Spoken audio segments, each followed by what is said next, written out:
கண்ணியத்திற்குரியவர்களே, மறுமையின் பெரிய அடையாளங்கள் என்கின்ற ஒரு தலைப்பில் இன்று நாம் சில செய்திகளை பார்க்க இருக்கிறோம். மறுமை நாளுடைய அந்த நிகழ்வுகளை பற்றி அல்லாஹும் அல்லாஹுடைய தூதர் ஸல்லல்லாஹு அலைஹி வஸல்லம் அவர்களும் எமக்கு குர்ஆனின் மூலமாகவும் ஹதீஸின் மூலமாகவும் ஏராளமான செய்திகளை தெரிவித்திருக்கிறார்கள். இந்த உலகம் அழிக்கப்படுவதற்கு முன்னால் சிறிய அடையாளங்கள் என்றும் பெரிய அடையாளங்கள் என்றும் அல்லாஹுடைய தூதர் ஸல்லல்லாஹு அலைஹி வஸல்லம் சொன்னார்கள். இன்னும் எந்த அளவிற்கென்றால், இந்த மறுமை நாள் என்பது மிக நெருக்கத்தில் இருக்கிறது, மிக அருகாமையில் இருக்கிறது என்பதை அல்லாஹுடைய தூதர் ஸல்லல்லாஹு அலைஹி வஸல்லம் தன்னுடைய 2 விரலை சுட்டிக்காட்டி சொன்னார்கள். நானும் மறுமையும் இந்த 2 விரலை போன்று வந்திருக்கிறோம். என்ன அர்த்தம்? அல்லாஹுடைய தூதர் ஸல்லல்லாஹு அலைஹி வஸல்லம் இந்த உலகத்திற்கு வந்து மரணித்து விட்டால் அடுத்து இந்த சமூகம் எதிர்பார்க்கக்கூடியது மறுமை நாளை தான். மறுமை நாளினுடைய சிறிய அடையாளங்கள் இன்று எமக்கு முன்னால் ஏராளமான அடையாளங்கள் நடந்து முடிந்து விட்டன. அல்லாஹுடைய தூதர் ஸல்லல்லாஹு அலைஹி வஸல்லம் சொன்னார்கள், விபச்சாரம் பெருகிவிடும், மது பெருகிவிடும், கொலை பெருகிவிடும் என்று. இந்த சிறிய அடையாளங்கள் அனைத்தையும் நாம் பார்த்து விட்டோம். இப்பொழுது நாம் காத்து கொண்டிருக்கக்கூடியது பெரிய அடையாளங்களுக்கு தான். நிச்சயமாக அந்த மறுமை நாள் என்பது மிக நெருக்கத்தில் இருக்கிறது. இன்னஹும் யரவுனஹு பஈதா, இந்த மக்கள் அதை வெகு தூரத்தில் பார்க்கிறார்கள். வனராஹு கரீபா, ஆனால் அது மிக விரைவில் இருக்கிறது என்று அல்லாஹ் அவனுடைய குர்ஆனில் சொல்கிறான். இக்தரப லின்னாஸி ஹிசாபுஹும் வஹும் ஃபீ கஃப்லத்தின் முஅரிதூன், நிச்சயமாக அந்த நாள் என்பது மிக நெருக்கத்தில் இருக்கிறது என்பதை மனிதன் புரிந்து கொள்ளவில்லையா என்று அல்லாஹ் சுப்ஹானஹு வ தஆலா இந்த மறுமை நாளை குறித்தும் கியாமத் நாளை குறித்தும் ஏராளமான வசனங்களில் அல்லாஹ் நமக்கு எச்சரிக்கை செய்கிறார். கண்ணியத்திற்குரியவர்களே, அந்த மறுமை நாளில் நாம் அனைவரும் ஒன்று கூட்டப்படுவோம். அல்லாஹ் நாம் செய்த இந்த உலகத்தில் செய்த எல்லா காரியங்களுக்கும் அல்லாஹ் நிச்சயமாக நம்மிடத்தில் விசாரணையை மேற்கொள்ளதான் போகிறான். நாம் அதற்கு பதில் சொல்லியே ஆக வேண்டும். அதற்கு முன்னால் இந்த உலகம் எப்படி அழிக்கப்படும் என்பதை சொல்வதற்கு முன்னால் பெரிய அடையாளங்கள் என்று அல்லாஹுடைய தூதர் ஸல்லல்லாஹு அலைஹி வஸல்லம் குறிப்பிட்டார்கள். அந்த பெரிய அடையாளங்களை பட்டியலிடும் பொழுது அதில் முதல் அடையாளமாக கொண்டு வருவது, சில அறிஞர்கள் இதை 10 அடையாளத்தோடு சேர்க்காமல் தனியாக பிரித்து சொல்கிறார்கள். ஆனால் இன்னும் சில அறிஞர்கள் இதை அந்த 10 அடையாளங்களுக்குள் கொண்டு வருகிறார்கள். இப்போ முதல் அடையாளம் மஹ்தி அலைஹிஸ்ஸலாத்து வஸ்ஸலாமுடைய வருகை. இமாம் மஹ்தி என்ற இவர் தோன்றுவார். இவர் முஹம்மது அல்லது அஹ்மத் என்கின்ற பெயரில் தோன்றுவார். இவர் யார் என்றால், முஹம்மது ரசூலுல்லாஹ் ஸல்லல்லாஹு அலைஹி வஸல்லமுடைய வம்சத்தில் இருந்து தோன்றக்கூடியவர். குறிப்பாக ஃபாத்திமா ரலியல்லாஹு அன்ஹா உடைய மகனார் ஹசன் ரலியல்லாஹு அன்ஹு அவர்களுடைய வம்சத்திலிருந்து தோன்றக்கூடிய அஹ்லுல் பைத்தை சார்ந்தவர், நபியினுடைய குடும்பத்தை சார்ந்தவர் மஹ்தி அலைஹிஸ்ஸலாம். இவர் கிழக்கு தேசத்திலிருந்து தோன்றுவார். பெரிய நெற்றி மற்றும் கூர்மையான மூக்கை இவர் உடையவராக இருப்பார். அதே நேரத்தில் இவர் 7 ஆண்டுகள் அல்லது 8 ஆண்டுகள் இந்த உலகத்தில் ஆட்சி செய்வார். ஒரு ஹலீஃபாவாக அல்லாஹ் சுப்ஹானஹு வ தஆலா இவரை தேர்ந்தெடுத்து அல்லாஹ் அனுப்புவார். 7 ஆண்டுகள் அல்லது 8 ஆண்டுகள். இவரை ஒரு இரவில் தான் அல்லாஹ் சுப்ஹானஹு வ தஆலா இமாம் மஹ்தி இவர்தான் என்பதை அல்லாஹ் அடையாளங்களின் மூலமாக, அறிவிப்புகளின் மூலமாக எமக்கு வெளிப்படுத்துவான். கண்ணியத்திற்குரியவர்களே, அல்லாஹ்வுடைய தூதர் முஹம்மது ரசூலுல்லாஹ் ஸல்லல்லாஹு அலைஹி வஸல்லம் அவர்கள் சொன்னார்கள், மஹ்தி அலைஹிஸ்ஸலாத்து வஸ்ஸலாமை நீங்கள் கண்டு கொண்டால், நீங்கள் வாழக்கூடிய அந்த காலத்தில் மஹ்தி அலைஹிஸ்ஸலாத்து வஸ்ஸலாமுடைய வருகை உறுதி செய்யப்பட்டால் நீங்கள் சென்று அவருக்கு பைஅத் செய்யுங்கள்.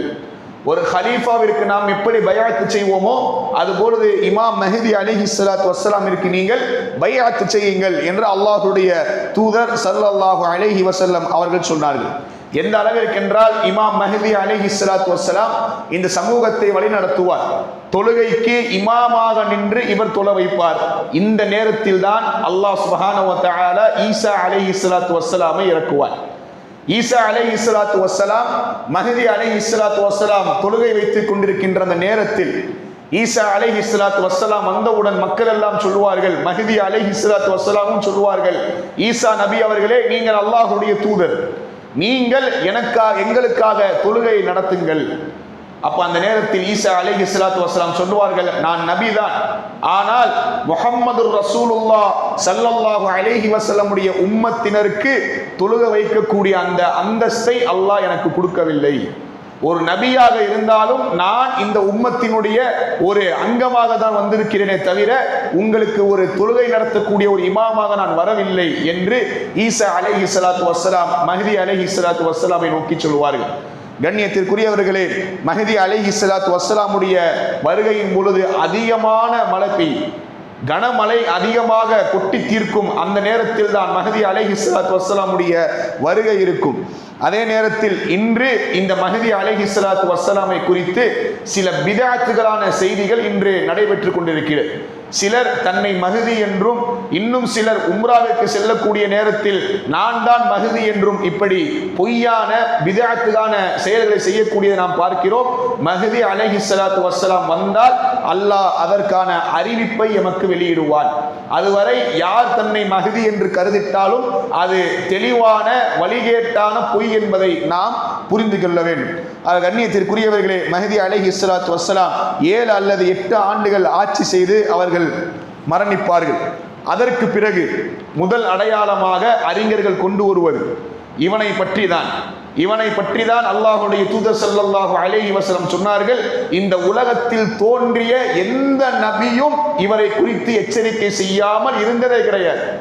இந்த உலகத்தில் ஆதம் அலைஹிஸ்ஸலாத்து வஸ்ஸலாமில் துவங்கி இறுதி நபி வரை யாரும் இவனை குறித்து எச்சரிக்கை செய்யாமல் இருந்ததே கிடையாது. இவன் தான் மஸீஹுத் தஜ்ஜால் என்று சொல்லக்கூடிய இந்த மஸீஹ். இவன் யார்? இவன் ஒரு அல்லாஹ்வுடைய படைப்பு தான். இவன் அல்லாஹ் சுப்ஹானஹு வ தஆலா இவனை ஒரு சோதனையாக இந்த சமூகத்திற்கு ஆக்கி வைத்திருக்கிறான். எப்படி இந்த சமூகத்திற்கு கபூருடைய வேதனை ஒரு சோதனையோ, அதே போன்று இந்த தஜ்ஜாலுடைய குழப்பம் இருக்கிறது, இதுவும் மிகப்பெரிய ஒரு சோதனை தான். அல்லாஹ்வுடைய தூதர் ஸல்லல்லாஹு அலைஹி வஸல்லம் எந்த ஒரு தொழுகையையும் முழுமைப்படுத்த மாட்டார்கள். எதுவரை என்றால், அல்லாஹும்ம இன்னி அஊது பிக மின் அஸாபில் கப்ர் வ அஊது பிக மின் ஃபித்னத்தில் மஸீஹித் தஜ்ஜால் என்று இந்த துஆவை ஓதாமல் அல்லாஹ்வுடைய தூதர் ஸல்லல்லாஹு அலைஹி வஸல்லம் அவர்கள் தங்களுடைய தொழுகையை முழுமைப்படுத்த மாட்டார்கள் என்று ஆயிஷா ரலியல்லாஹு அன்ஹா அறிவிக்கிறார்கள். கண்ணியத்திற்குரியவர்களே, இவனை பற்றி எல்லா நபிமார்களும் எச்சரிக்கை செய்தார்கள். இவன் ஒற்றை கண் உடையவனாக இருப்பான்.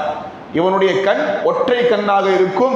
இவனுடைய நெற்றிக்கு மத்தியில் காஃபிர் என்று எழுதப்பட்டிருக்கும். எழுத படிக்க தெரியாத அனைவரும் இதை சரியான முறையில் படிக்கின்ற அளவிற்கு தெளிவாக காஃபிர் என்று இவனுக்கு எழுதப்பட்டு இருக்கும். இவனுக்கு மஸீஹுத் தஜ்ஜால் என்ற பெயர் வந்ததற்கு காரணம், மஸீஹ் என்கின்ற பெயர் ஒரு நபிக்கும் இருந்தது. யார் அந்த நபி? மஸீஹு ஈஸா இப்னு மர்யம். ஈசா அலைஹிஸ்ஸலாத்து வஸ்ஸலாமிற்கும் இந்த பெயர் இருந்தது. அதனுடைய அர்த்தம் 2 அர்த்தங்களை கொண்டது. மஸீஹ் என்றால் ஒன்று ஒட்டுமொத்த உலகத்தையும் சுற்றக்கூடியவன், உலகம் சுற்றுபவன் என்கின்ற ஒரு பொருள். அதே நேரத்தில் தொட்டால் நோய் குணமாகும் என்கின்ற ஒரு பொருள் இந்த மஸீஹ் இருக்கு. தஜ்ஜாலிற்கும் அல்லாஹ் இந்த ஒரு அனுமதியை கொடுத்திருந்தான். உலகம் முழுவதும் அவன் பயணம் செய்து அனைவரையும் வழிகெடுப்பான். அதே நேரத்தில் இவன் சில அற்புதங்களையும் செய்வான். மலையை பொழி என்று சொன்னால் மலை பொழியும், உலகத்தில் இருந்து புல் பூண்டுகளை விளைவிப்பான். இது போன்ற இந்த குழப்பங்களை இவன் உடையவனாக இருந்ததின் காரணத்தினால் இவனுக்கு மஸீஹுத் தஜ்ஜால் என்ற பெயர் வந்தது. அத்தஜ்ஜால் என்றால் ஏமாற்றக்கூடியவன், பொய் சொல்லக்கூடியவன் என்று அந்த அர்த்தத்தை உடையவனாக இவனுடைய பெயர் இருக்கிறது. இவனை மஸீஹுத் தஜ்ஜாலை ஈஸா இப்னு மர்யம் அலைஹிஸ்ஸலாத்து வஸ்ஸலாம் அவர்கள்தான் இந்த உலகத்தில் மீண்டும் 2வது முறையில் வந்து இவர்களை கொலை செய்வார்கள், இவனை கொண்டு குவிப்பார்கள். கண்ணியத்திற்குரியவர்களே, இது தஜ்ஜாலை பற்றி அல்லாஹ்வுடைய தூதர் ஸல்லல்லாஹு அலைஹி வஸல்லம் சொன்ன சில அடையாளங்கள். அதே நேரத்தில் இவனுக்கு பின்னால் செல்லக்கூடியவர்கள் அதிகம் பெண்களாகத்தான் இருப்பார்கள். எந்த அளவிற்கென்றால், கணவன்மார்கள் தங்களுடைய வீட்டிற்கு திரும்பி தங்களுடைய மனைவிமார்களை தூண்களில் கட்டக்கூடிய அளவிற்கு அதிகமாக பெண்கள் இவனுக்கு பின்னால் செல்வார்கள் என்று அல்லாஹ்வுடைய தூதர் ஸல்லல்லாஹு அலைஹி வஸல்லம் சொன்னார்கள். கண்ணியத்திற்குரியவர்களே, நாம் ஒரு முக்கியமான ஒரு வரலாற்று பகுதிக்குள் செல்கிறோம். இந்த வரலாற்றை நீங்கள் சற்று உள்ளத்தில் சரியான முறையில் புரிந்து கொள்ள வேண்டும். அல்லாஹ்வுடைய தூதர் ஸல்லல்லாஹு அலைஹி வஸல்லமுடைய காலத்தில் ஒரு சிறுவனை தஜ்ஜால் என்று கருதப்பட்டான். ஒரு சிறுவன் இவன் தஜ்ஜாலாக இருப்பானோ என்கின்ற ஒரு சந்தேகம் அல்லாஹ்வுடைய தூதருக்கும் சஹாபாக்களுக்கும் இருந்தது. அவனுடைய பெயர்தான் இப்னு சையாத் என்று சொல்லக்கூடிய அப்துல்லா இப்னு சையாத் என்கின்ற ஒரு சிறுவன். ஏன் இவனிடத்தில் பல குழப்பங்கள் இருந்தது. இவன் நாளை நடக்க இருக்கக்கூடிய செயல்களை அறிவித்தான். மனதில் நினைக்கக்கூடிய செய்திகளை இவன் வெளிப்படையாக சொன்னான். எந்த அளவிற்கு என்றால் உமர் ரலியல்லாஹு அன்ஹு ஒவ்வொரு முறையும் அல்லாஹ்வுடைய தூதரிடத்தில் அனுமதி கேட்டுக்கொண்டே இருந்தார்கள். அல்லாஹ்வுடைய தூதர் அவர்களே, எனக்கு நீங்கள் அனுமதி கொடுங்கள், அத்ரிபு உனுகஹு, அவனுடைய கழுத்தை நான் வெட்டி விடுகிறேன், அவன் தஜ்ஜால் தான், நிச்சயமாக அவன் தஜ்ஜால் தான் என்று உமர் அவர்கள் அடித்து சொல்லிக் கொண்டே இருந்தார்கள். ஆனால் அல்லாஹ்வுடைய தூதர் ஸல்லல்லாஹு அலைஹி வஸல்லம் அவர்கள் தெளிவாக சொல்லிவிட்டார்கள், உமர் அவர்களே, அவன் தஜ்ஜாலா இல்லையா என்கின்ற அறிவிப்பை அல்லாஹ் எமக்கு அறிவித்து கொடுக்கவில்லை. ஒருவேளை அவன் தஜ்ஜாலாக இருந்தால் அவனை கொலை செய்வது யார்? ஈசா அலைஹிஸ்ஸலாத்து வஸ்ஸலாம் வந்துதான் கொலை செய்ய வேண்டும். அவன் தஜ்ஜாலாக இல்லை என்றால் நமக்கும் அவனுக்கும் என்ன வேலை? இது ஒரு பொழுதுபோக்கான ஒரு விஷயம் தானே, இதையே நம்ம இவ்வளோ ரொம்ப சீரியஸா எடுத்துக்கணும் அப்படின்ற மாதிரி அல்லாஹ்வுடைய தூதர் அவர்கள் உமர் அவர்களுக்கு அவனுடைய அந்த வீரியத்தை என்ன பண்ணாங்கன்னா கொஞ்சம் தனிச்சாங்க. பொறுமையாயிருங்க அப்படின்னு சொல்லிட்டு. இந்த அப்துல்லா இப்னு சையாதை பற்றி ஹதீஸில் நாம் சில வரலாற்று பின்னணிகளை பார்க்கிறோம். இந்த அப்துல்லா இப்னு சையாதை அல்லாஹ்வுடைய தூதர் ஸல்லல்லாஹு அலைஹி வஸல்லம் சந்திப்பதற்காக சில சஹாபாக்களை அழைத்து கொண்டு செல்கிறார்கள். அப்படி அழைத்து கொண்டு செல்கின்ற நேரத்தில் அவன் ஒரு தோட்டத்திலே விளையாடி கொண்டிருக்கிறான். விளையாடி கொண்டிருக்கும் பொழுது அல்லாஹ்வுடைய தூதர் ஸல்லல்லாஹு அலைஹி வஸல்லம் மறைந்து செல்கிறார்கள். சென்று அவனிடத்தில் அவனுடைய பிடரையில் அடித்துவிட்டு கேட்டார்கள், நீ என்னை நபியாக ஏற்றுக்கொள்கிறாயா? அத்தஷ்ஹது அன்னி ரசூலுல்லாஹ், என்னை நீ ரசூலுல்லாஹ்வாக சாட்சி கூறுகிறாயா என்று கேட்டவுடன் அந்த அப்துல்லா இப்னு சையாத் சொன்னான், நபியே முஹம்மதே, உங்களை நான் நபியாக ஏற்றுக்கொள்கிறேன். உம்மிகளுக்கு நீங்கள் நபி, எழுத படிக்க தெரியாத உம்மிகளுக்கு மட்டும்தான் நீங்கள் நபியை தவிர ஒட்டுமொத்த மக்களுக்கும் நீங்கள் யார் கிடையாது, நீங்கள் நபி கிடையாது. அதனால் இந்த ஒரு அனுமதியோடு நான் ஏற்றுக்கொள்கிறேன், உம்மிகளுக்கு மட்டும் நீங்கள் நபி என்பதை நான் ஏற்றுக்கொள்கிறேன் என்று அவன் சொல்கிறான். அதற்கு பிறகு அவன் அல்லாஹ்வுடைய தூதரை பார்த்து கேட்கிறார், அத்தஷ்ஹது அன்னி ரசூலுல்லாஹ், என்னை நீ நபியாக ஏற்றுக்கொள்கிறாயா முஹம்மதே? சுப்ஹானல்லாஹ், என்னை நீ நபியாக ஏற்றுக்கொள்கிறாயா முஹம்மதே என்று கேட்டவுடன் அல்லாஹ்வுடைய தூதர் ஸல்லல்லாஹு அலைஹி வஸல்லம் சொன்னார்கள், ஆமன்து பில்லாஹி வ ருசுலிஹி, நான் அல்லாஹ்வையும் அவனுடைய நபிமார்களையும் ஈமான் கொண்டேன் என்று சொல்லிவிட்டு அவனிடத்தில் கேட்டார்கள், நீ எதை பார்க்கிறாய்? உனக்கு என்ன தெரிகிறது? எதை பார்க்கிறாய் நீ? அவன் சொன்னான், யஅதீனி ஸாதிகுன் வ காதிபுன், என்னிடத்தில் ஒரு உண்மையாளரும் வருகிறார், ஒரு பொய்யரும் வருகிறார் என்று சொல்லிவிட்டு அல்லாஹ்வுடைய தூதர் ஸல்லல்லாஹு அலைஹி வஸல்லம் அவர்கள் சொன்னார்கள், நான் இரண்டு விஷயங்களை என்னுடைய மனதில் நான் உள்ளத்தில் வைத்திருக்கிறேன். இரண்டு விஷயங்களை, அந்த இரண்டு விஷயங்களை நீ எனக்கு சொல்லு. நான் மனசுல மறைச்சு வச்சிருக்க அந்த ரெண்டு விஷயத்தை நீ சொல்லு அப்படின்னு அல்லாஹ்வுடைய தூதர் ஸல்லல்லாஹு அலைஹி வஸல்லம் கேட்கிறாங்க. அப்ப அல்லாஹ்வுடைய தூதர் அவர்கள் உள்ளத்தில் 44வது அத்தியாயம் சூரத்து துஹான் என்று சொல்லக்கூடிய புகை மூட்டம் என்கின்ற அந்த அத்தியாயத்தில் துஹ் என்கின்ற இந்த வார்த்தை, துஹான் என்கின்ற இந்த வார்த்தையை உள்ளத்துல மறைச்சு வச்சிருக்காங்க. அப்ப கேட்ட உடனே அவன் என்ன பண்ணிடுறான், துஹ்னு சொல்லிடுறான். துஹான் முழுமையா சொல்லாட்டாலும் துஹ்னு சொல்லிடுறான். இன்னொரு பேரையும் அல்லாஹ்வுடைய தூதர் மறைத்து வைத்திருந்தார்கள், அதை தெளிவாக அவன் சொல்லிவிடுகிறான். இப்போ அல்லாஹ்வுடைய தூதர் ஸல்லல்லாஹு அலைஹி வஸல்லம் ஒரு சக்திக்கு மீறி என்ன பண்ண முடியாது, உன்னால ஒன்றும் பண்ண முடியாது, நீ சொன்னனால நீ மிகப்பெரிய ஒரு ஆளாயிர முடியாது அப்படின்னு சொல்லிட்டு அவனை அங்கிருந்து விட்டு விலகிட்டு போறான்.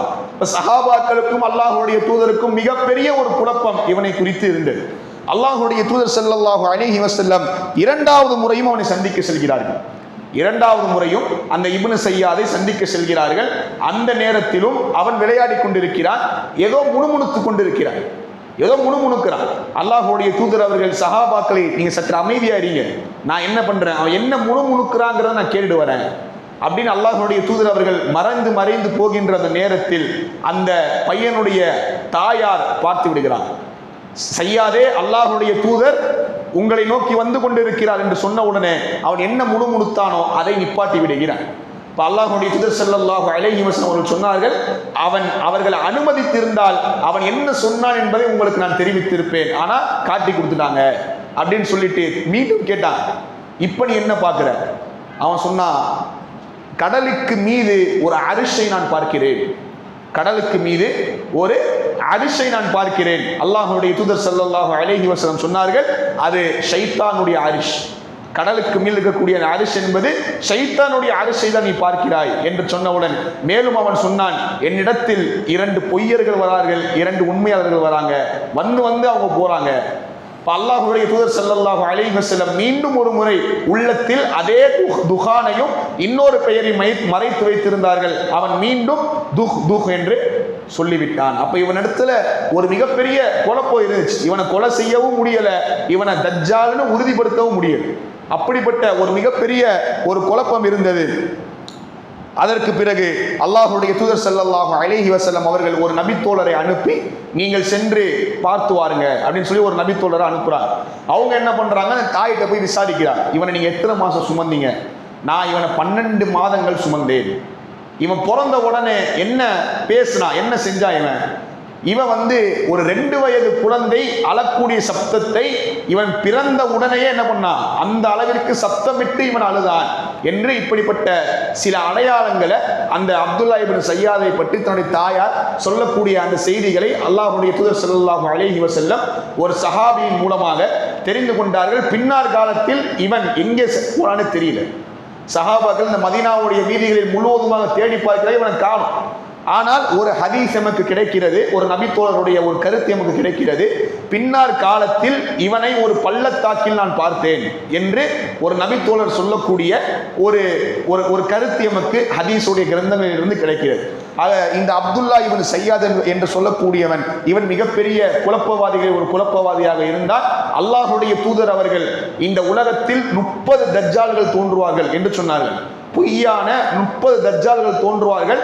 அந்த 30இல் இவன் ஒருவனாக இருக்கலாமே தவிர இவன் அந்த மெயினான ஆள் கிடையாது. முக்கியமான தஜ்ஜால் என்று சொல்லக்கூடிய அந்த தஜ்ஜால் இவனாக இருக்க முடியாது. ஏன் அப்படின்னா, ஒரு சஹாபி இவனை நேரா பார்த்திருக்காரு. தமீமுத் தாரி ரலியல்லாஹு அன்ஹு என்று சொல்லக்கூடிய ஒரு நபித்தூதர். இவர் கிறிஸ்தவராக இருந்து இஸ்லாமிய மார்க்கத்தை ஏற்றுக்கொண்டவர். இவர் இந்த தஜ்ஜாலை ஒரு முறை நேரடியாக சந்திக்கிறார்.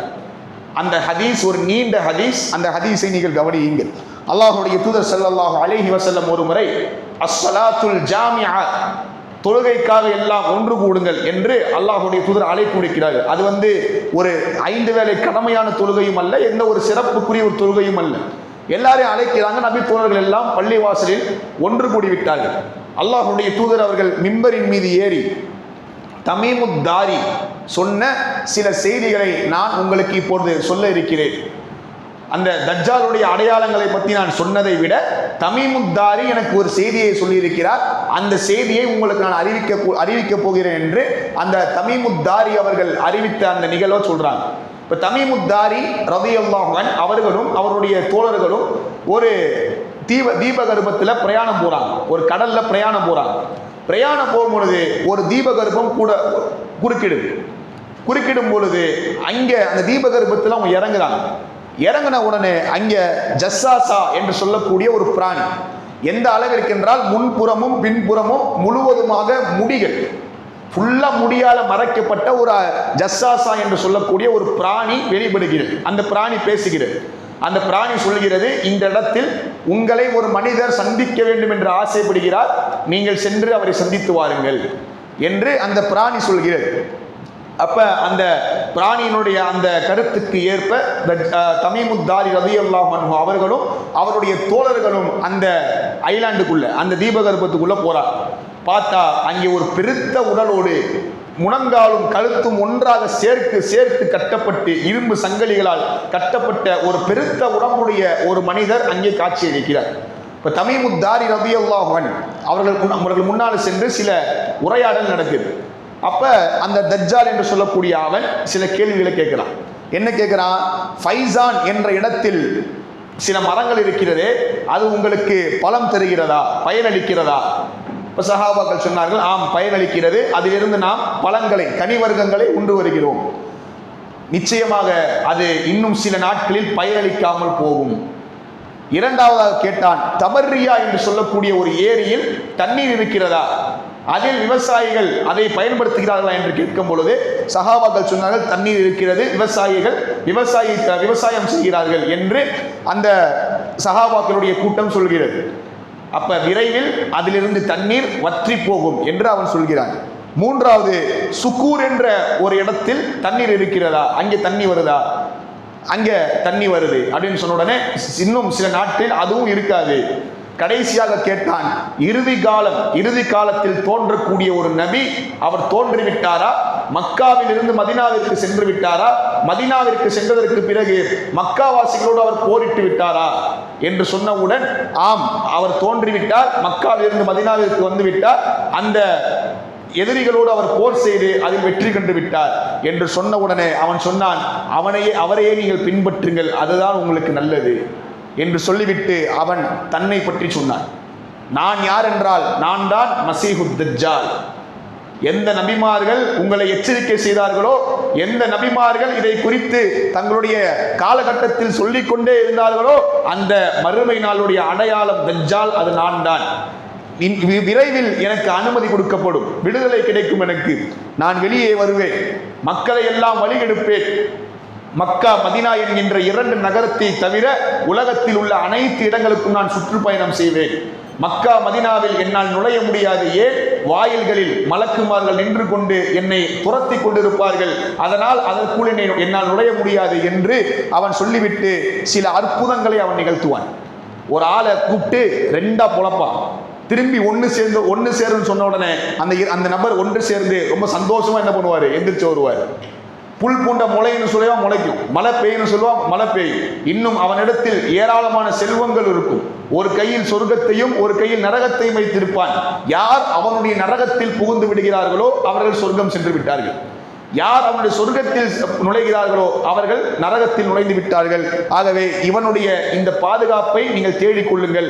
சூரத்துல் கஹ்ஃபை முதல் 10 வசனங்கள், இறுதி 10 வசனங்களை யார் மனனம் செய்து அவனை பார்க்கக்கூடிய நேரத்தில் யார் இதை ஓதி வருவாரோ அவனிடத்தில் இருந்து எமக்கு மிகப்பெரிய ஒரு பாதுகாப்பு கிடைக்கும் என்று அல்லாஹ்வுடைய தூதர் ஸல்லல்லாஹு அலைஹி வஸல்லம் 3 வழிமுறைகளை சொன்னாங்க. ஒன்று இந்த சூரத்துல் கஹஃப், இரண்டாவது அத்தியாயத்தில் அந்த ஓதக்கூடிய அல்லாஹும்ம இன்னி அஊது பிக மின் ஃபித்னத்தில் மஸீஹித் தஜ்ஜால் என்று சொல்லக்கூடிய அந்த பிரார்த்தனை, அதே நேரத்தில் ஈமானுடைய உறுதி, அல்லாஹ்வின் மீது வைக்க வேண்டிய நம்பிக்கை, ஈமான், இந்த ஈமானை சரியான முறையில் நீங்கள் உறுதிப்படுத்திக் கொள்ளுங்கள்.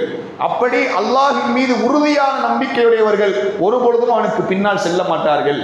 இந்த கல்வியை தெரிந்தவர்கள், தஜ்ஜால் யார், அவனை பற்றியான அந்த விமர்சனங்கள் என்ன என்பதை பார்த்து அதை கற்றுக்கொண்ட மக்கள் இதை புரிந்து கொள்வார்கள். ஆகவே இந்த ஈமான் என்பது மிக முக்கியமான ஒன்றாக இருக்கிறது என்று அல்லாஹ்வுடைய தூதர் ஸல்லல்லாஹு அலைஹி வஸல்லம் சொன்னார்கள்.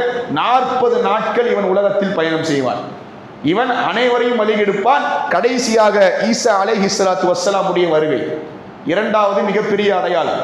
ஈசா அலைஹிஸ்ஸலாத்து வஸ்ஸலாம் வெள்ளை மினாரா என்று சொல்லக்கூடிய அந்த 2 மினார்களுக்கு இடையில் மலக்குமார்களுடைய ரெக்கைகளில் கைகளை வைத்தவர்களாக அந்த வெள்ளை மினாராவில் இறங்குவார்கள்.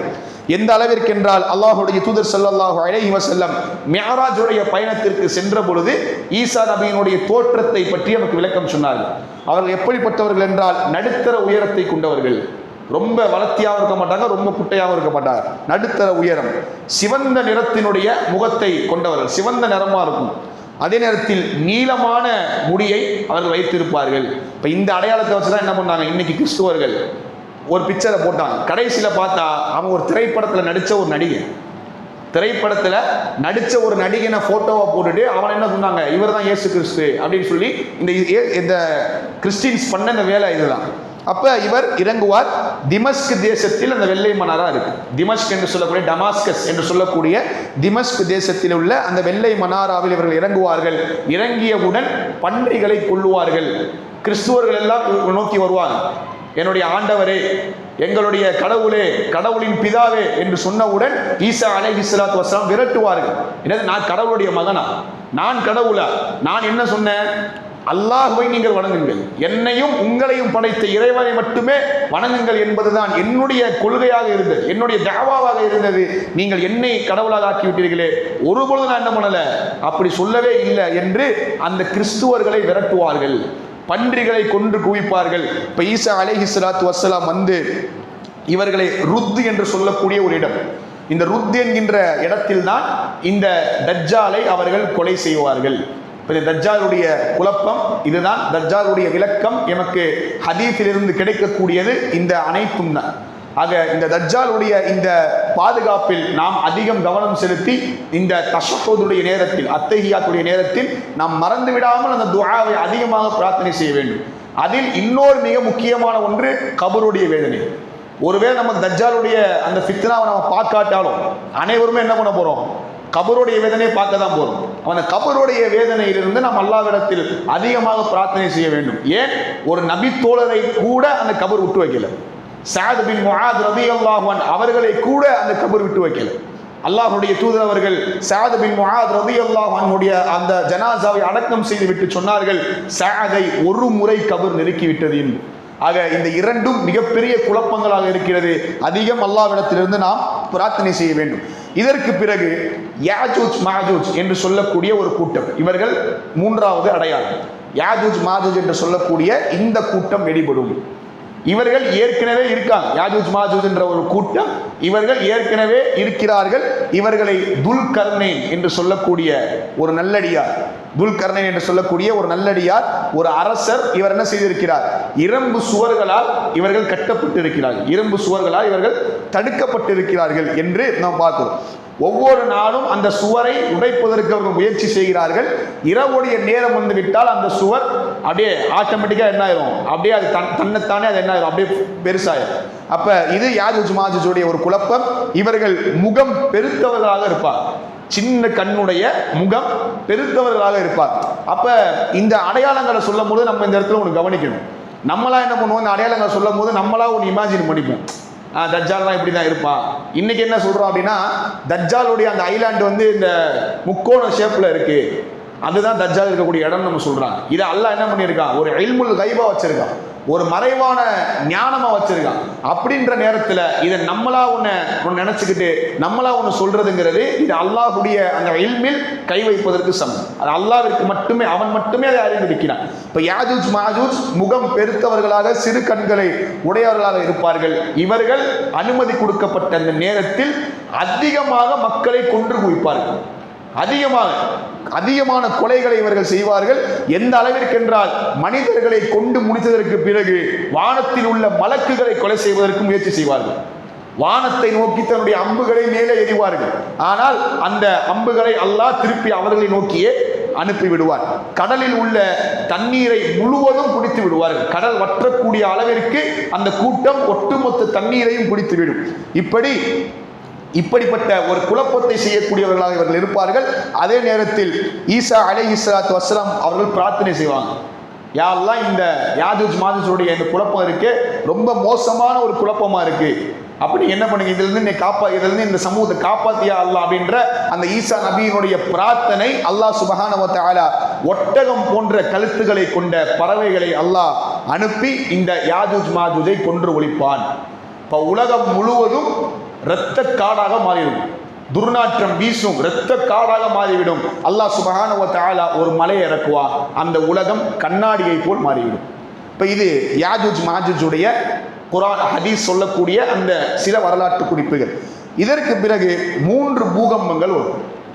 அதாவது முதலாவது தஜ்ஜால், இரண்டாவது ஈசா நபியின் வருகை, மூன்றாவது யாஜூஜ் மாஜூஜ். அதற்கு பிறகு 3 பூகம்பங்கள். ஒன்று கிழக்கு தேசத்திலிருந்து வரும், இன்னொன்று மேற்கு தேசத்திலிருந்து வரும், இன்னொன்று அரபு தேசத்திலிருந்து வரும். இந்த 3 நிலநடுக்கங்கள், 3 பூகம்பங்கள் வரும். அடுத்ததாக அதிசய பிராணி ஒன்று வெளிப்படும். ஒரு அதிசய பிராணி வெளிப்படும். மூசா நபியினுடைய அசா, அந்த குச்சியை, அந்த கைக்கோளை அது வைத்திருக்கும். அது என்ன செய்யும்? சுலைமான் நபியினுடைய முத்திரையை அது வைத்திருக்கும். சுலைமான் நபியினுடைய முத்திரையையும் மூசா அலைஹிஸ்ஸலாத்து வஸ்ஸலாமுடைய அசாவையும் அது வைத்திருக்கும். அது காஃபிர்கள் யார், முக்மின்கள் யார் என்ற அடையாளமிடும். இவர்கள் எல்லாம் காஃபிர், இவர்கள் எல்லாம் முக்மின் என்பதை அதனுடைய அடையாளத்தை கொண்டு நாம் என்ன செய்து கொள்ளலாம்? தெரிந்து கொள்ளலாம். அதே நேரத்தில் இந்த அதிசய பிராணி வந்து அது மரணித்து போகும். அதே நேரத்தில் ஈசா அலைஹிஸ்ஸலாத்து வஸ்ஸலாம் அவர்களும் ஒரு இயற்கையான மரணத்தை அவர்கள் அடைவார்கள். இப்போ இதற்கு பிறகு அல்லாஹ் சுப்ஹானஹு வ தஆலா துகான் என்று சொல்லக்கூடிய ஒரு புகை மூட்டம், ஒரு மிகப்பெரிய புகை மூட்டம் வரும். அந்த புகை மூட்டம் அதை சுவாசித்த காபிர்கள் சுவாசித்த மாத்திரத்திலேயே உடல் வெடித்து சிதறி விடுவார்கள், உடல் வெடித்து அவர்கள் மரணித்து விடுவார்கள். ஆனால் இந்த புகை மூட்டத்தை சுவாசிக்கக்கூடிய முஃமின்கள் அதிலிருந்து பாதுகாப்பு பெற்று விடுவார்கள். அவங்க அதை சுவாசிச்சாலும் அதை தும்மலின் மூலமாக அதை வெளியேற்றி விடுவார்கள். ஆனால் காபிர்களை இது வெடித்து சிதறடித்து விடும். இன்னும் சொல்ல போனால் அந்த நேரத்தில் கல்விமான்கள் இருக்க மாட்டார்கள்.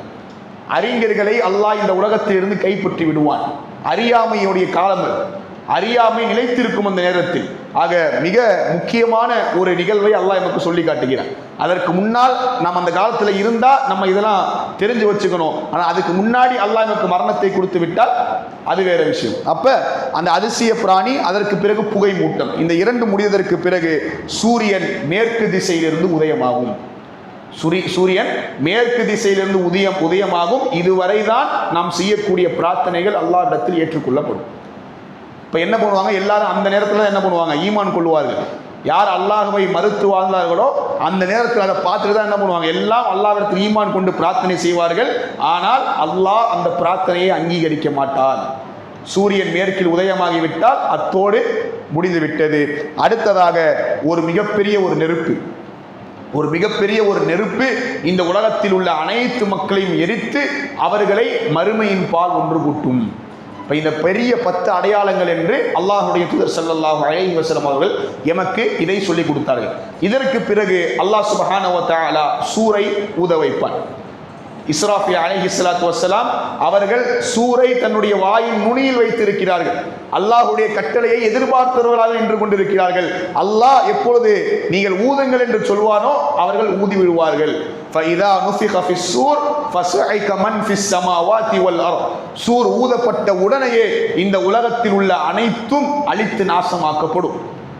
இந்த உலகத்தில் உள்ள எல்லா பொருட்களும், கடல்கள் நெருப்பாக மாற்றப்படும், மலைகள் பஞ்சாக மாற்றப்படும். இந்த உலகத்தில் உள்ள எல்லா பொருட்களும் அல்லாஹ்வால் அழிக்கப்படும். அல்லாஹ் சுப்ஹானஹு வ தஆலா சொல்கிறார், குல்லு மன் அலைஹா ஃபான், அனைத்தும் அழிக்கப்படும் அந்த நாளில் ஒருவனை தவிர. அவன் யார்? வயப்கா வஜ்ஹு ரப்பிக துல் ஜலாலி வல் இக்ராம், யாருடைய முகம் கண்ணியம் பொருந்தியதோ, யாருடைய முகம் அருள் பொருந்தியதோ, அந்த துல் ஜலாலி வல் இக்ராம், அந்த ரப்புல் இஸ்ஸத்தை தவிர இந்த உலகத்தில் உள்ள அனைத்தும் அழிக்கப்படும் அந்த நாளிலே. அல்லாஹ் சுப்ஹானஹு வ தஆலா எல்லாத்தையும் அழித்துவிட்டு, எந்த அளவிற்கு என்றால் மக்கள் அந்த நேரத்தில் ஒரு விதமான போதையில் இருப்பார்கள். அல்லாஹ் குர்ஆன்ல சொல்றான். சூரத்துல் ஹஜ்ஜுடைய வசனத்தை எடுத்து படித்து பாருங்கள்.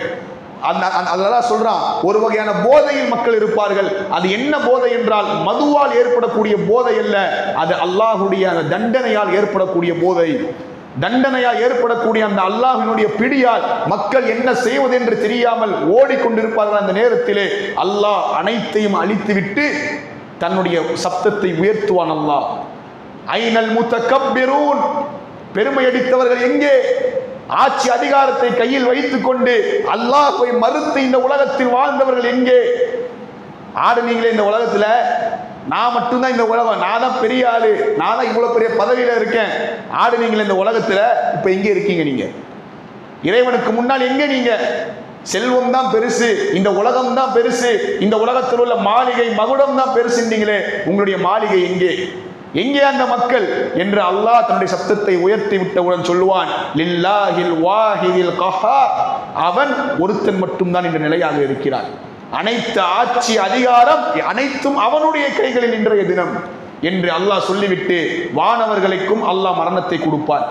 நீங்களும் அல்லாஹ் உங்களையும் ஒரு நோக்கத்தோடு தான் படைத்தான், உங்களுக்கும் அந்த மரணம் வரட்டும் என்று மலக்குமார்களையும் அல்லாஹ் மரணிக்க செய்து மீண்டும் ஒரு சூர் ஊதப்படும்.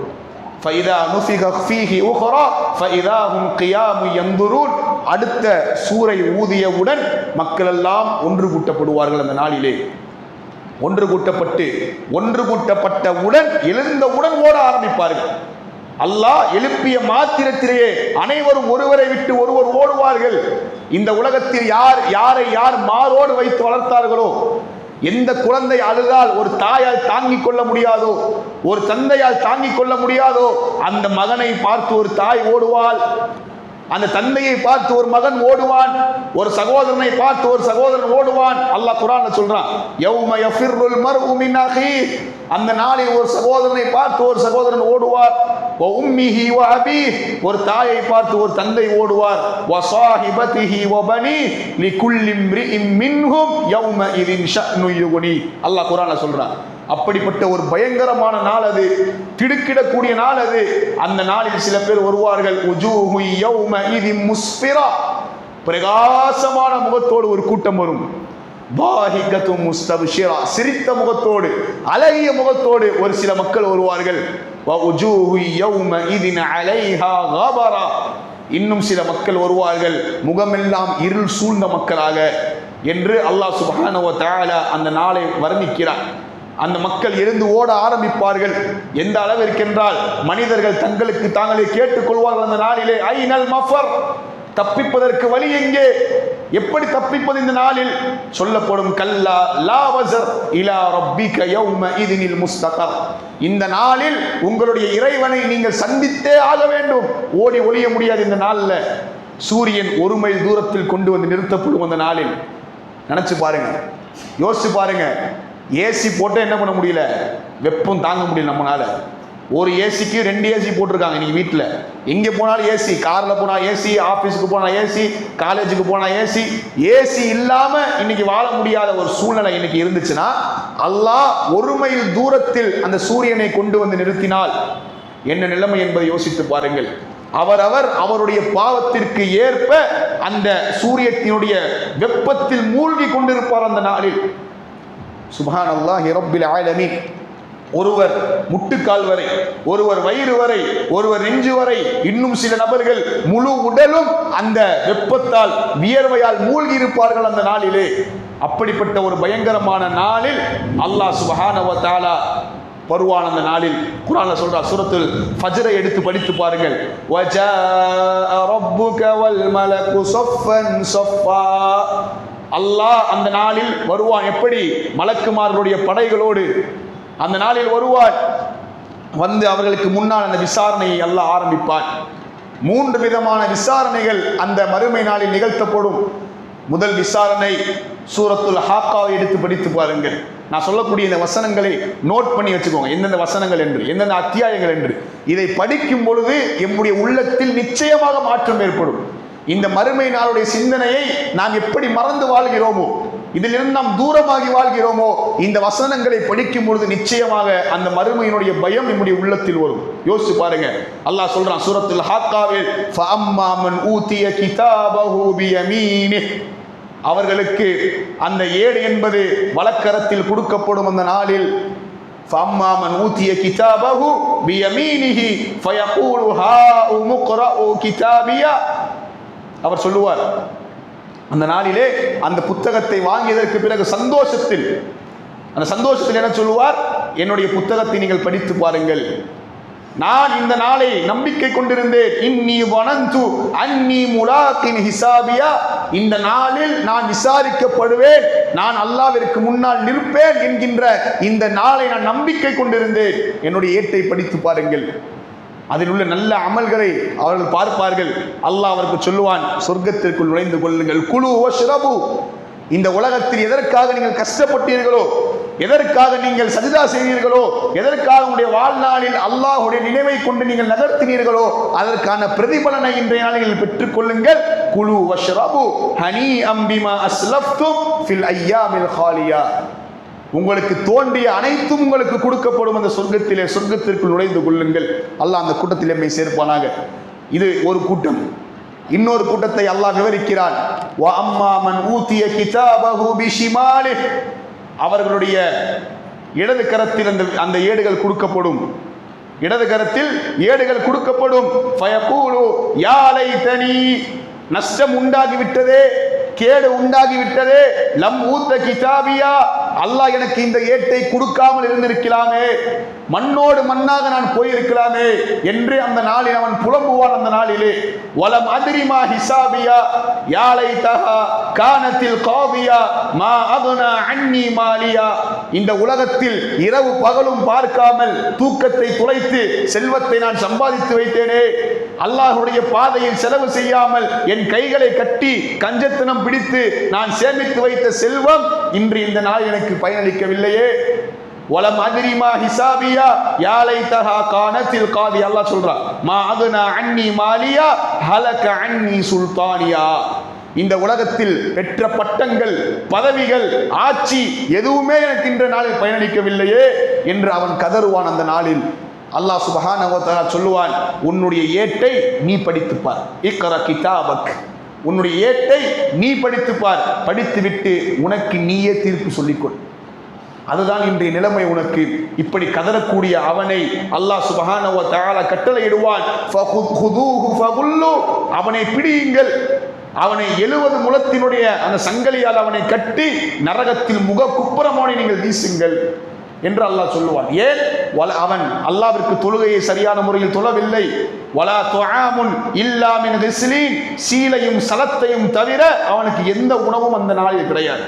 லா யஅகுலுஹு இல்லல் காத்திஊன், கெட்டவர்களை தவிர அதை யாரும் உண்ண மாட்டார்கள் என்று அல்லாஹ் சுப்ஹானஹு வ தஆலா இந்த முதல் கட்ட விசாரணையை ஆரம்பிப்பான். இரண்டாவது விசாரணை, எம்முடைய உடல் உறுப்புகளை அல்லாஹ் பேச வைப்பான். அந்த நாளில் எம்முடைய வாய்க்கு அல்லாஹ் சீரிட்டு எம்முடைய உடல் உறுப்புகள் பேசும். அந்த நாளிலே எம்முடைய கை பேசும், எம்முடைய கால்கள் பேசும், எம்முடைய முகம் பேசும். நாம் செய்த அனைத்தையும் இந்த உறுப்புகள் வெளிப்படுத்தும். இந்த கையை கொண்டு இந்த உலகத்தில் நாம் என்னென்ன அநியாயங்கள் செய்தோமோ, என்னென்ன அக்கிரமங்கள் செய்தோமோ, இதை அனைத்தும் அது வெளிப்படுத்தும். அந்த நேரத்தில் மனிதன் கேட்பான், லிம ஷஹித்தும அலைனா, எனக்கு எதிராக சாட்சி கூறுகிறாயே, இந்த உலகத்தில் என்னோடு நீ இருந்தாய், இந்த உலகத்தில் உன்னை நான் நல்ல முறையில் பார்த்து கொண்டேன், உனக்கு ஒன்று என்றால் மருத்துவமனையில் நான் சென்று நின்றேன், உனக்கு நான் மருந்திட்டேன், உன்னை நான் நல்ல முறையில் பார்த்து கொண்டேன், லிம ஷஹித்துமா அலைனா, எனக்கு எதிராக நீ ஏன் சாட்சி சொல்கிறாய்? அந்த உறுப்புகள் சொல்லும், காலு அன்த அல்லாஹ், உன்னை எந்த இறைவன் பேச வைத்தானோ அதே இறைவன் தான் என்னையும் பேச வைத்தான். உடல் உறுப்புகள் அவனுக்கு எதிராக சாட்சி சொல்லக்கூடிய நிலை. மூன்றாவது விசாரணை, அல்லாஹ் சுப்ஹானஹு வ தஆலா மீசானுடைய தராசை கொண்டு வருவான். மீசானுடைய தராசில் நன்மைகளும் எம்முடைய பாவங்களும் கணக்கிடப்படும். எம்முடைய நன்மை பாவத்தை விட ஒரு கடுகளவு உயர்ந்து விட்டால் ஃபஉலாயிக ஹுமுல் முஃப்லிஹூன், அவன்தான் நிச்சயமாக வெற்றி பெற்றவன். ஒருவேளை எம்முடைய பாவத்தினுடைய அந்த சுமை நன்மையை விட ஒரு கடுகளவு உயர்ந்து விட்டால் ஃபஉலாயிகல்லதீன ஹஸிரு அன்ஃபுஸஹும், அவன்தான் அவனுக்கு தனக்குத்தானே அநீதிழைத்துக் கொண்டவன், அவன் தன்னுடைய தலையிலேயே மண்ணை போட்டுக் கொண்டவன் அவன் என்று அல்லாஹ் சுப்ஹானஹு வ தஆலா இந்த 3 விசாரணைகளை அல்லாஹ் ஆரம்பிப்பான். இந்த 3 விசாரணை மூலமாக அவனை அல்லாஹ் விசாரிப்பான் அந்த மறுமை நாளிலே. கண்ணியத்திற்குரியவர்களே, எப்படிப்பட்ட ஒரு பயங்கரமான நாளாக யோசிச்சு பாருங்கள். அந்த நாளில் சூரியன் 1 மைல் தூரத்தில் கொண்டு வந்து நிறுத்தப்படக்கூடிய அந்த நாளில் சபஅத்துன் யுதில்லுஹுமுல்லாஹு ஃபீ தில்லிஹ் லா தில்ல இல்லா தில்லுஹ், அல்லாஹ் சொல்றான் குர்ஆன்ல.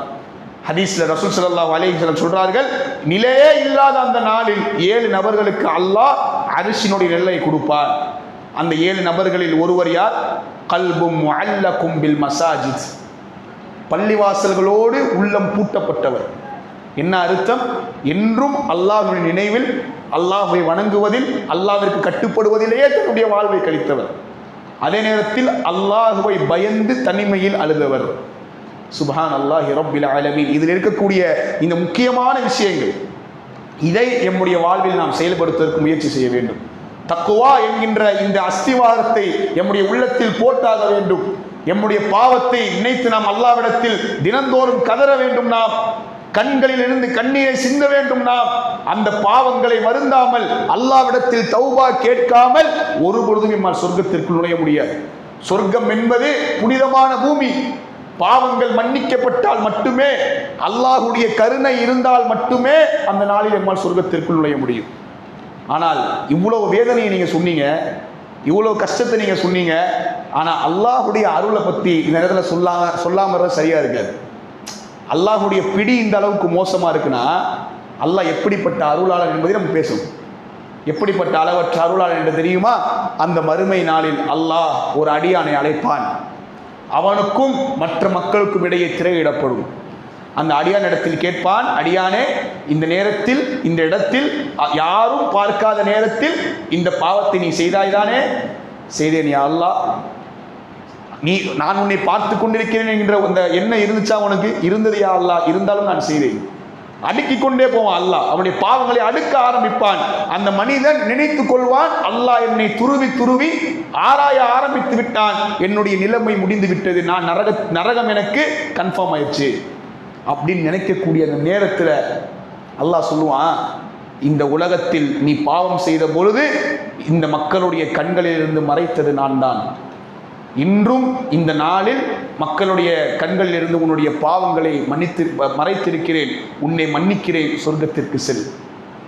எப்படிப்பட்ட அளவற்ற அருளாளன் அவன்! எப்படி அந்த இறைவனுக்கு துரோகம் செய்வதற்கு எமக்கு மனசு வருது? எப்படி அந்த இறைவனை மறுத்து வாழ்வதற்கு எமக்கு மனசு வருது? அந்த இறைவனுடைய கட்டளைகளை மீறும் பொழுது எம்முடைய உள்ளம் ஏன் துடிக்கவில்லை? பாவங்களை செய்யும் பொழுது எம்முடைய உள்ளம் ஏன் எம்மை எச்சரிக்கவில்லை? அதை நினைச்சு நம்ம ஏன் கவலைப்படலை? அல்லாஹுடைய அருள் என்பது அவனுடைய பிடியை விட மேலான. இந்த உலகத்தில் 1% அன்பைத்தான் அல்லாஹ் கொடுத்திருக்கிறார். அந்த 1% அன்பை கொண்டுதான் மக்கள் தங்களுக்குள்ளே அன்பை பரிமாறிக்கொள்கிறார்கள். நீ 99% அல்லாஹ் தன்னிடத்தில் வைத்திருக்கிறான். அவனுடைய அன்பு என்பது மிக விசாலமானது. நிச்சயமாக அவன் பாவங்களை மன்னிக்கக்கூடியவனாக இருக்கிறான். அவனிடத்தில் ஒருவன் திருந்தி வந்தால், மரணத்திற்கு முன்னால், மறுமையை சந்திப்பதற்கு முன்னால் அல்லாஹ்விடத்தில் பாவத்தை எண்ணி, பாவத்தை நினைத்து அல்லாஹ்விடத்தில் வந்தால், இன்னல்லாஹ யக்ஃபிரு துனூப ஜமீஆ, உங்களுடைய எல்லா பாவங்களையும் அல்லாஹ் மன்னிக்கக்கூடியவனாக இருக்கிறான். ஆனால் நாளை மறுமையில் நாம் குற்றவாளியாக சென்று நிற்பதற்கு நாம் ஆசைப்படுறோமா? படைத்த ரப்புக்கு முன்னால குற்றம் செஞ்சுட்டு அந்த அல்லாஹ்வுடைய வசனங்களை மறுத்துட்டு அந்த அல்லாஹ்வுக்கு மாறு செஞ்சவனாக நம்ம போய் நிற்க ஆசைப்படுவோமா? எம்முடைய இறைவனுக்கு முன்னால் எம்முடைய இறைவன் எம்மை பார்த்து சிரிக்க வேண்டும் என்று நம்ம ஆசைப்படுறோம். அவனுடைய திருமுகத்தை நம்ம பார்க்கணும்னு ஆசைப்படுறோம். ஆனால் இவ்வளவு ஆசைப்படக்கூடிய நாம் அந்த சொர்க்கத்தை அடைவதற்கு நம்ம போட்ட எஃபர்ட் என்ன? இந்த சொர்க்கத்தை நாம் பெறுறதுக்கு நம்ம போட்ட எஃபர்ட் என்ன? சஹாபாக்களுடைய வாழ்வு மிகப்பெரிய ஒரு படிப்பினையா இருக்கு நமக்கு. இந்த சஹாபாக்கள் இந்த சொர்க்கத்திற்காக அனைத்தையும் தியாகம் செய்தார்கள். உயிரை கூட துச்சமாக நினைக்கவில்லை. போர்க்களத்தில் நுழைவாங்க, ஷஹீதாவாங்க, அல்லாஹ்வுடைய தூதர் அவர்களுக்கு நற்செய்தியை சொல்லுவாங்க. அதை பெருசா நினைக்கல அவங்க. அல்லாஹ் குர்ஆன்ல சொல்றான், சாரிஉ, விரைந்து செல்லுங்கள் நீங்கள், இலா மக்ஃபிரத்தின் மிர் ரப்பிக்கும், அல்லாஹ்வுடைய பாவ மன்னிப்பை நோக்கி விரைந்து செல்லுங்கள், வ ஜன்னா, சொர்க்கத்தை நோக்கி நீங்கள் விரைந்து செல்லுங்கள். அப்ப இந்த 3 விசாரணைகளில் வெற்றி பெற்றவர் அல்லாஹ்விடத்தில் அதிகம் அந்த அருளை பெற்று அவர் சொர்க்கத்திற்குள் நுழைவார். சொர்க்கத்தில் அவருக்கு ஆறுகள் ஓடிக்கொண்டிருக்கும். அவர் நினைக்காத அனைத்து இன்பங்களையும் அல்லாஹ் சொர்க்கத்தில் கொடுப்பார். அதைவிட மிகப்பெரிய ஒரு கருணை எம்முடைய கண்மணி நாயகம் முஹம்மது ரசூலுல்லாஹ் ஸல்லல்லாஹு அலைஹி வஸல்லம் அவர்களோடும் சஹாபாக்களோடும் இருக்கக்கூடிய இந்த ஜன்னத்துல் ஃபிர்தௌஸை நாம் ஆசைப்பட வேண்டும். என்னுடைய தூதரை நான் நேசித்தேன். இந்த உலகத்தில் நான் பார்க்கல, என்னுடைய இறைவனை என் கண்களாக பார்க்கவில்லை.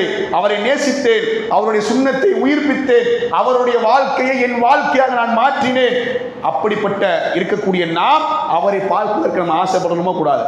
இந்த சஹாபாக்களை பார்ப்பதற்கு நம்ம ஆசைப்படணுமா கூடாது? இந்த ஜன்னத்துல் ஃபிர்தௌஸை நம்ம ஆசைப்படணும்னா, அடையணும்னா இந்த உலகத்தில் கஷ்டப்படணும். சிரமமாக தான் இருக்கும், கஷ்டமாக தான் இருக்கும். ஃபஜருக்கு எந்திரிச்சு தொழுகிறது கஷ்டமாக தான் இருக்கும். படத்தை பார்க்கறதையும் பாட்டை கேட்கறதையும் ஷைத்தானை விட்டு விலகிறதையும் நாடகத்தை பார்ப்பதும் கஷ்டமாக தான் இருக்கும். எல்லா மக்களும் பார்க்குறாங்களே, நான் பார்த்தா என்ன தப்பு அப்படின்ற இந்த எண்ணத்தை ஷைத்தான் உள்ளத்தில் போடுவான். அந்த நேரத்தில் நம்மளுடைய வாழ்க்கையில் ஒரே குறிக்கோளா சொர்க்கம் மட்டும்தான் இருக்கும். இதெல்லாம் என்ன பெரிய ஒரு அற்பத்துக்கும் அற்பம். இந்த உலகம் என்பது அற்பத்திலும் அற்பமானது. இன்னமல் ஹயாத்து துன்யா லஇபு வ லஹு, அல்லாஹ் சொல்றான். வீணும் விளையாட்டும் தான் இந்த உலகம். இந்த உலகம் உங்களை ஏமாற்றிவிடும். ஷைத்தான் உங்களுக்கு இந்த உலகத்தை அலங்கரித்து காட்டி இருக்கிறான். அந்த ஷைத்தான் என்கின்ற அந்த எதிரியை நீங்கள் கண்டுகொள்ளுங்கள். இன்னஹு லக்கும் அதுவும் முபீன், அவன் பகிரங்கமான வெளிப்படையான எதிரியாக இருக்கிறான். வலா தத்தபிஉ குதுவாத்தி ஷைத்தான், ஷைத்தானுடைய அடிச்சுவடுகளை நீங்கள் பின்பற்றுவீர்கள் என்று அல்லாஹ் குர்ஆனில் எச்சரிக்கிறான். கண்ணியத்திற்குரியவர்களே, இந்த பயங்கரமான அந்த மறுமை நாளிலே அல்லாஹ்விற்கு முன்னால் நாம் அனைவரும் ஒன்று திரட்ட போகிறோம் என்பதை அஞ்சிக் கொள்ளுங்கள். வத்தகு யௌமன் துர்ஜஊன ஃபீஹி இலல்லாஹ், குர்ஆனில் இறங்கிய கடைசி வசனம், சூரத்துல் பக்கராவில் 282வது வசனம், கடைசி வசனம். வத்தகு யௌமன் துர்ஜஊன ஃபீஹி இலல்லாஹ், அல்லாஹ்வை நீங்கள் அந்த நாள் சந்திப்பதை நீங்கள் பயந்து கொள்ளுங்கள், நீங்கள் அவனிடத்தில் திருப்பி கொண்டு செல்லப்படுவீர்கள் என்பதை நாம் புரிந்து கொண்டு அந்த மறுமைக்கான மக்களாக, சொர்க்கத்தினுடைய ஆசைக்குரிய மக்களாக அதை அடைய வேண்டும் என்கின்ற அந்த நோக்கத்தில் இன்ஷா அல்லாஹ் இந்த உலகத்தில் இருக்கக்கூடிய மீறி இருக்கக்கூடிய ஆயுளை, இதுவரை என் வாழ்வு பாவத்தில் கடந்திருந்தாலும் இன்றிலிருந்து நான் அல்லாஹ்விற்கு உறுதி கொடுக்கிறேன், நான் அல்லாஹ்வுடைய திருப்தியை நாடிய அடிமையாக இந்த உலகத்தில் நான் வாழ்வேன் என்கின்ற இந்த ஒரு அங்கீகாரத்தை அல்லாஹ்விடத்தில் கொடுப்போம். அல்லாஹ் சுப்ஹானஹு வ தஆலா நம் அனைவருடைய பாவங்களை மன்னிப்பானாக. உயர்ந்த சொர்க்கமான ஜன்னத்துல் ஃபிர்தௌஸில் என்னுடைய உயிருக்கும் மேலாக நேசிக்கக்கூடிய முஹம்மது ரசூலுல்லாஹ் ஸல்லல்லாஹு அலைஹி வஸல்லம் அவர்களோடும் அந்த சஹாபாக்களோடும் நாம் அனைவரையும் ஒன்று கூட்டுவானாக. அகூலு கௌலி ஹாதா வஸ்தக்ஃபிருலி வ ஆகிரு தஅவானா அனில் ஹம்துலில்லாஹி ரப்பில் ஆலமீன்.